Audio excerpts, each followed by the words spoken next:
बात है 10 अप्रैल 1912 की, जब एक शिप साउथमैप्टन से न्यूयॉर्क के लिए अपनी पहली यात्रा के लिए रवाना हुआ था और इस शिप को हार्डलैंड और वुल्फ नाम की शिपयार्ड में बनाया गया। ये शिप अपने समय का सबसे बड़ा और सबसे शानदार यात्री जहाज बताया गया था और कभी नहीं डूबेगा। मतलब कि कंपनी का यह दावा था कि यह एक अनसिंकेबल शिप है जो कभी नहीं डूब सकता। जी हाँ दोस्तों, इस शिप का नाम था टाइटैनिक।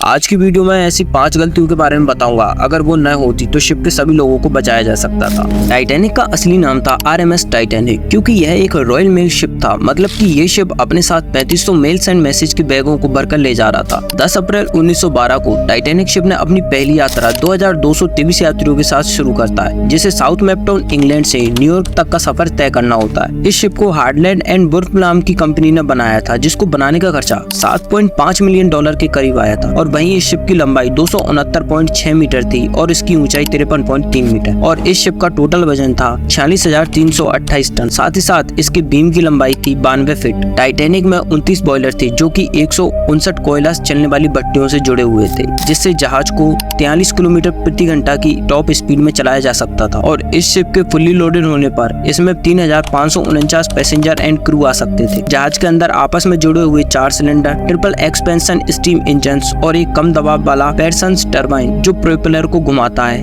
ये सब लगा हुआ था। जहाज में 4 ही फनल लगे हुए थे, जिनमें से 3 ही फनल वेंटिलेशन के काम के लिए थे। बाकी के एक शिप को अट्रैक्टिव और अच्छा दिखाने के लिए लगाया गया था। टाइटैनिक को उस समय सबसे अनुभवी इंजीनियरों द्वारा डिजाइन किया गया था। इसके निर्माण में उस समय में उपलब्ध सबसे उन्नत तकनीक का इस्तेमाल किया गया था।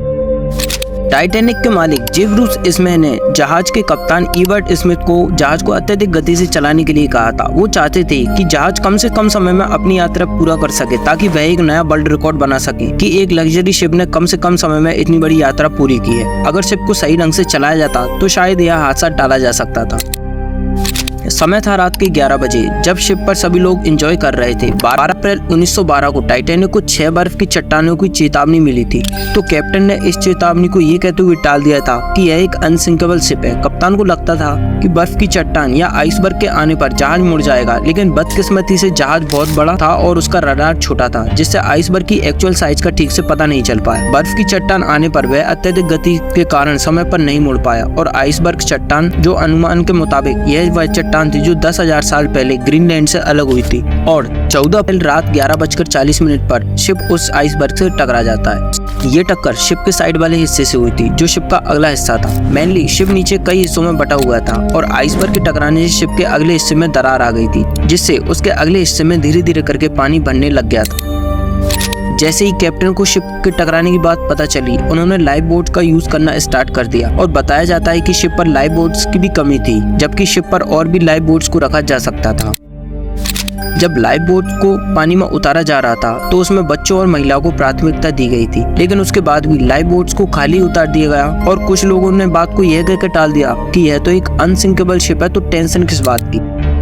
जब टाइटैनिक को जोरदार झटका लगा तो वह डूबने लगा था, तो उसने इमरजेंसी सिग्नल्स भेजना चालू कर दिया था ताकि कोई आसपास वाला शिप उनकी मदद के लिए आ जाए। डूबने से पहले 3 जहाज उसके पास में थे, the Simpsons, California and the Carpathia. जहाज का रडार छोटा होने के कारण उसका सिग्नल बहुत ही वीक था और सिग्नल में फ्लेयर गन का यूज भी किया जा रहा था। तो दूसरे जहाज के कैप्टन ने सिग्नल को देखकर भी यह कहकर इग्नोर कर दिया कि वो एक अमीरों का शिप है और वो लोग इस बात का जश्न मना रहे हैं, यह कोई सिग्नल नहीं है। अगर उस समय कैप्टन इस सिग्नल को ध्यान में देते हुए अगर उस शिप के पास जाते तो शायद काफी लोगों की जान बचाई जा सकती थी, या शिप पर लाइफ बोट्स की कमी न होती तो काफी ज्यादा लोगों को बचाया जा सकता था। और अगर लोग समझदारी से काम लेते और बोट्स को खाली न छोड़कर प्रॉपर यूज करते तो लोगों की जान बचाई जा सकती थी। शिप के अगले हिस्से में पानी भरने से वो लगभग आधा डूब जाता है और शिप बीच से टूटने लग जाता है। देखते ही देखते शिप 2 हिस्सों में टूट जाता है। अब लोग घबराहट में पानी में कूदने लग जाते हैं, लेकिन पानी का टेम्परेचर -2 डिग्री सेल्सियस होने से ही थोड़ी देर में उनकी जान चली जाती है। ठीक 15 अप्रैल रात 2 बजे पूरा जहाज पानी में समा जाता है। तकरीबन 1517 लोग उस जहाज के साथ पानी में डूब जाते हैं और बताया जाता है कि कुछ समय बाद 300 लोगों की लाशें पानी पर तैरती हुई नजर आती हैं और बाकी के लोगों की लाशों का कोई भी पता नहीं चल पाया। जहाज के कैप्टन भी जहाज के साथ डूब जाते हैं और ऐसा भी बताया जाता है कि जहाज के डूबते वक्त म्यूजिशियन म्यूजिक प्ले कर रहे थे ताकि लोग अपने आखिरी समय में अच्छा फील कर सकें। तो दोस्तों, ये थी टाइटैनिक की डूबने की पूरी घटना